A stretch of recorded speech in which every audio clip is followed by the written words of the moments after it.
Hello and welcome back to another episode of the SuperCoach Corner podcast. Here again with another team preview, and today we're jumping into Hawthorn, reviewing all things rookies, mid-prices, and premiums. And as always, joining me is Tyson.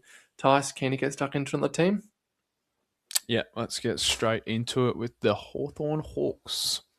Looking forward to it, mate. As always, we'll quickly give a shout out. We do have a few leagues running this year, so we have the Unlimited League with the code on the screen there. I don't know if you are listening to the audio. The code is, Tyson, read it out for us, please. 728323. Perfect. Put you on the spot there, but you did a great job. Well done, mate.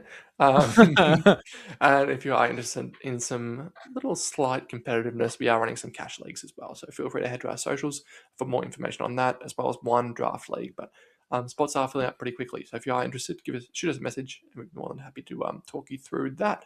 But without further ado, Tice, we'll get stuck into it with the rookies, as always, starting in defence. Pretty light on the rookies, the Hawks, but in defence there is Bailey McDonald.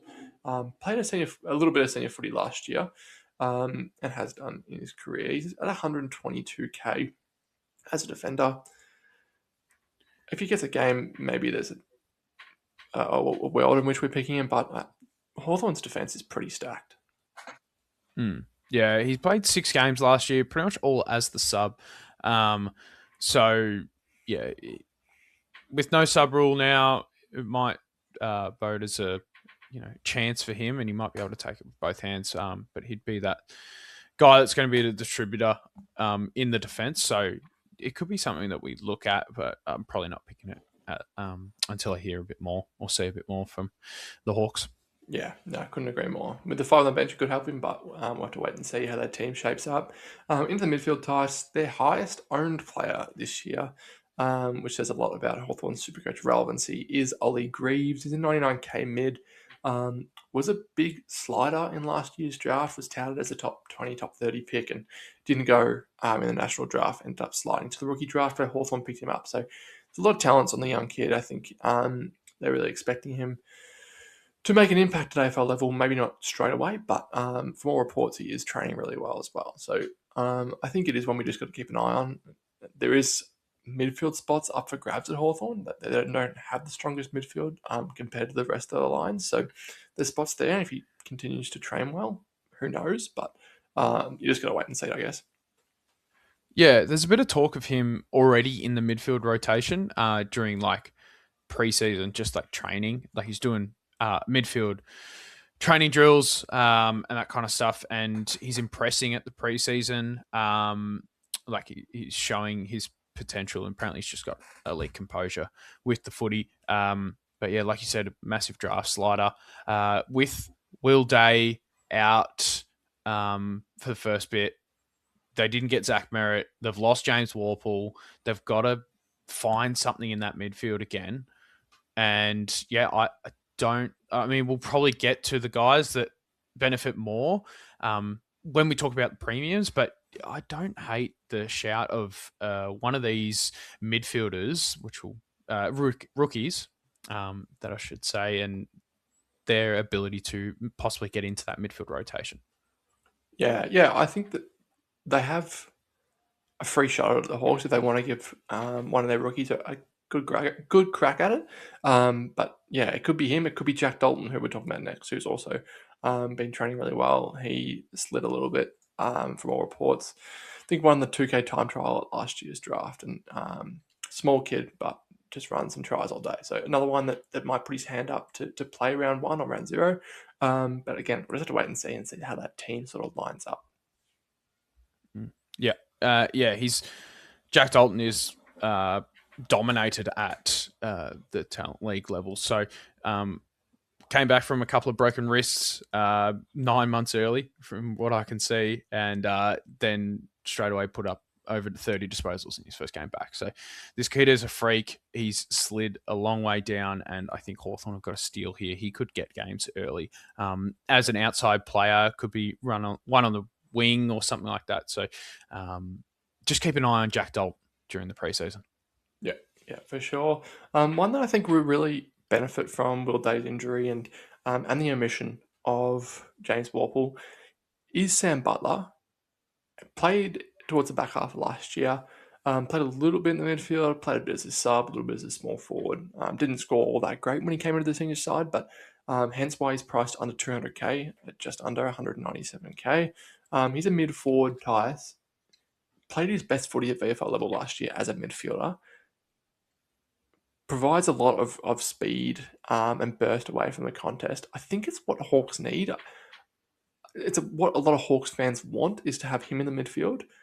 I think there's every chance that he lines up and plays good midfield minutes and is a genuine shout this year.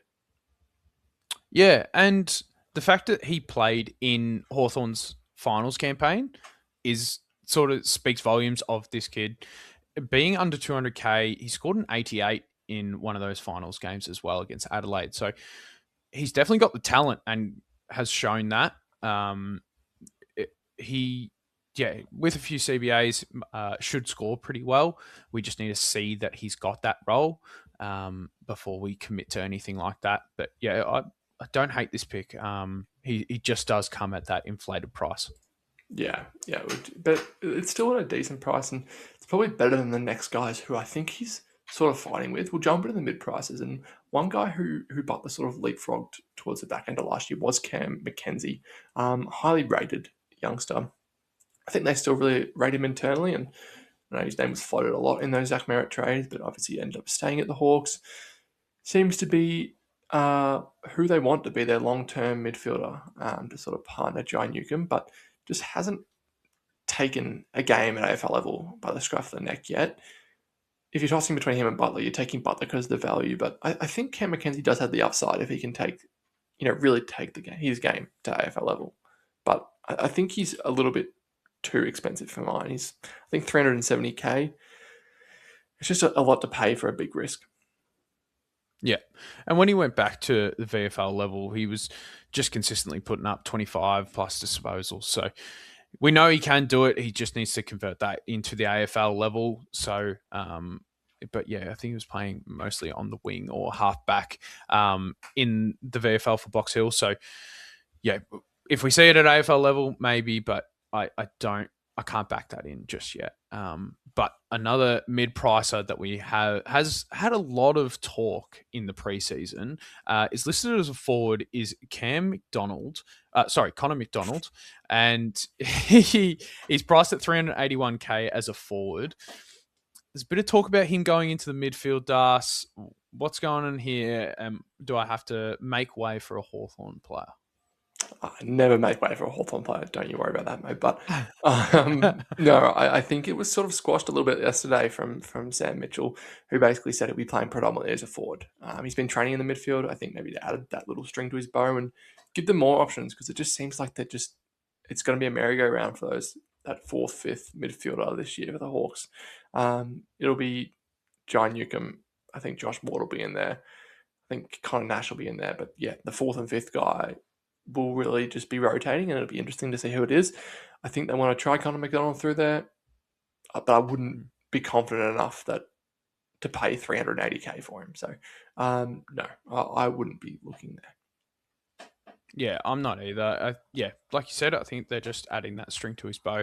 And if they need to, they can throw him through the midfield. I feel like he is going to play that 20 to 30% midfield time. You're not to add another part of his game just through preseason and not even test it out throughout the year, I think would be stupid of Hawks. So I feel like it's going to be a bit of time in there, here and there throughout the year. So I think Connor McDonald will play a bit of midfield time, but it's not enough for us to justify picking him. But yeah, let's move into the premiums. And there's a few here we're going to talk about. I don't know for how long, but let's start in the defense stars. Josh Weddle, there's a lot of talk about him being the next Brownlow medalist at some point. I don't know. Just Kane Corns probably being Kane Corns.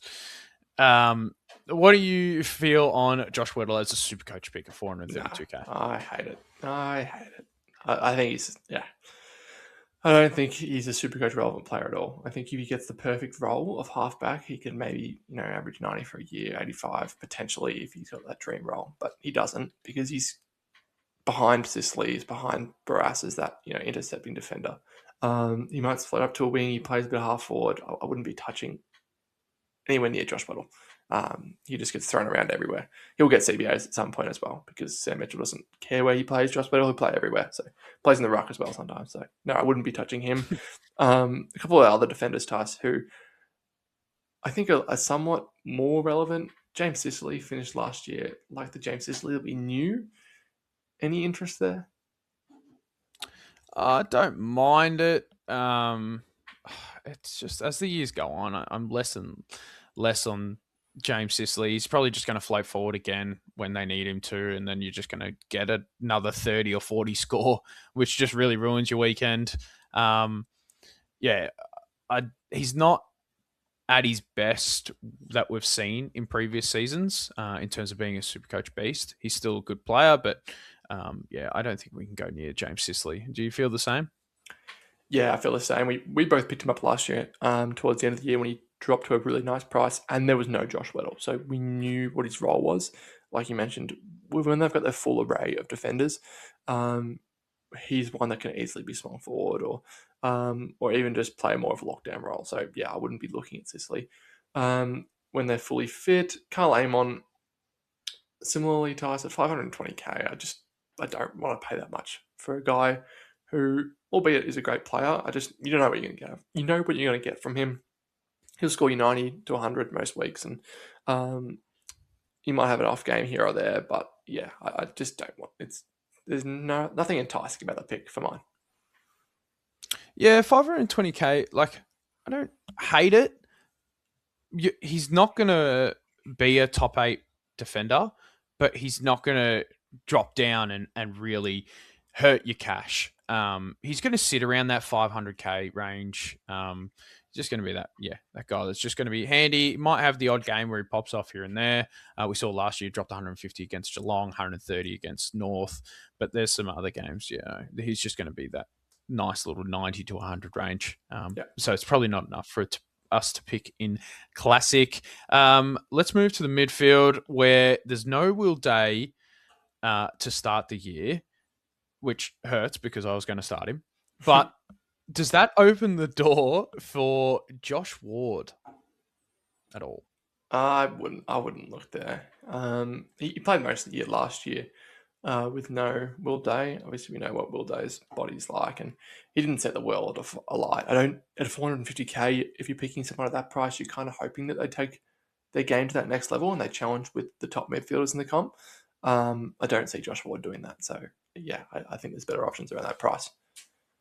You in the same boat? Or? Yeah, a bit more talk about like him doing well in the match simulations and dominating as the midfielder. But yeah, I mean, like playing against Hawthorn's B-side midfield. Like their A midfield's not great, so I don't know what's going on in their B mids. But like, he's going to be second fiddle, really, isn't he? Because you've got Newcomb, and then it's Ward because there's no Will Day, there's no James Worpel. Yeah, I think it'll be Ward, Nash, and Newcomb will be the three. Yeah, high CV. Yeah, he's got the role. He's not a great ball user. He doesn't like tackle heaps, and he can go missing. I think there's just too many caveats for mine that I wouldn't be paying 450 for him. If it was 350, and you take a gamble on the role that he could average 95 to 100, and make 100k, make 150k, and take you to 500k, then yeah, I think there's a risk worth taking. But at 450k, you're really hoping that, like I said, takes his game to the next level. And I just don't really see it from him. Yeah. And with the role he had last year, he had 40 to 50% CBAs, just popping out 70s to 80s. So, he had it all last year. Will Day was in and out. I know that they had Worpel, but yeah, I don't think it's really going to... I think he's a little undervalued. He's probably going to reach that 500k, but it's probably not enough to justify picking him at this point. Correct. But there's the other midfield partner who we've touched on, I'm a little bit more hot on, is Jai Newcomb, because he's at 517k. Do you not like this pick? Do you like this pick? You need to talk me around this one because he's heavily considered in my side. Yeah, I don't hate it. I think it's one that if he can bring consistency to his game, he could really dominate. And then I think he could take his game to that next level, and he could, be that 105 to 110 averaging guy. But I think I don't know, you really need to believe it in yourself, and I don't. So I'm not going to. He's got the round 3 bye, so I just don't want to. I wouldn't take that risk early on someone like him. Yeah, I think with the bye, it makes the decision easy. If he was one of the few teams or few, premiums that didn't have to buy, it'd be a real plus for him. I think it'd be in a lot of more people's calculations. But yeah, at this point, I'm happy just to watch. And just if he's dominated, maybe pick him up after that at that price. But yeah, he's not really in my calculations. Have you got him? Are you looking at getting him in? He's on the fringe of my side. He's not currently in it. I've been tossing up a little bit with him. The round 3 bye just really has kept him out of my side. Like you said, yeah, if he didn't have the early bye and it was just a mid-season, he'd probably be in my side. I just see it as another year that of him. He's going to bring up that consistency. He had a bit more consistency last year in terms of his scoring. And I just think it's going to get better as the years go on. He's been announced as Hawthorn's co-captain as well. So I think he's going to really lead from the front. And yeah, I just don't sleep on John Newcomb. I'm heavily considering this one.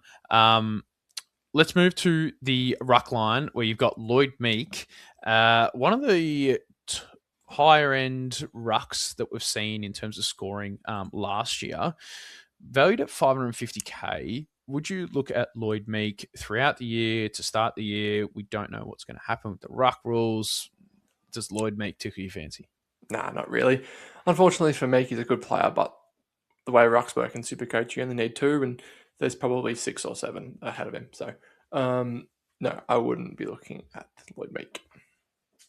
Yeah, and there's a bit of talk that Ned Reeves might overtake Lloyd Meek, but I think that Hawthorn are just going to run the 2 rucks, which makes it even worse. So, yeah, I don't think either of them are good options, really, from the Hawthorn standpoint. And then the last guy that we're probably going to touch on always comes into consideration throughout the year because he's listed as a forward and plays that high half forward role really well is Dylan Moore. He's valued at 470k to start this year. Any interest on Dylan Moore? Do you think he's going to really take his game to the next level? Maybe get back to that 2024 best? No, if he's playing half forward, I wouldn't be interested. If they want to experiment, if we see in the preseason he's getting CBAs potentially, but I'm just guessing there. So, no, 470k. I think there's some nice value options in the forward line that I'd probably take ahead of him. Yeah, I don't hate it though because he's got that role high half forward. I don't think he needs the CBAs to score well, but it's probably needing the CBAs to then take his game to the next level. Which is why we're probably talking about it with Dylan Moore. If no one gets DPP, he's someone you can consider in SuperCoach to maybe be a top 8, top 10 forward. But yeah, it's just not at this point in time, I don't think. But that probably rounds out the Hawthorn team, all the players. Where do you see them finishing this year? I think they'll be up there again, as much as it pains me to say. I don't think they'll be like top 2, like some people think that they might. I'm thinking like maybe 4th to 6th sort of range. I think they'll be good on their day, but yeah, their midfield's too weak for mine. I don't know if they really needed Zach Merritt. They needed to throw all their the toys in there, and they didn't. So I think they're really weak in that midfield, and I think that'll hurt them a little bit. What do you think? Well, to be fair, they did throw everything at Zach Merritt, and Essendon still refused. So I think that they did. Oh, they didn't. Anyway. I think Essendon were on the. They just need to give them a player. They were I've said that the whole time. Like Essendon wanted a player. Give them Cam McKenzie, give them Mitch Lewis. They probably would have said yes, and it makes Hawthorn a 10 times better side with Zach Merritt in there, even at the expense of Mitch Lewis or Cam McKenzie, and they would have been challenging for a flag this year. That's how I say it. But anyway, yeah. In terms of the midfield, though, yeah, they are very lackluster in there, especially with James Worpel going. Will Day out for the first half of the year. There's some big outs. I see Hawthorn being that maybe 7 or 8 sort of range.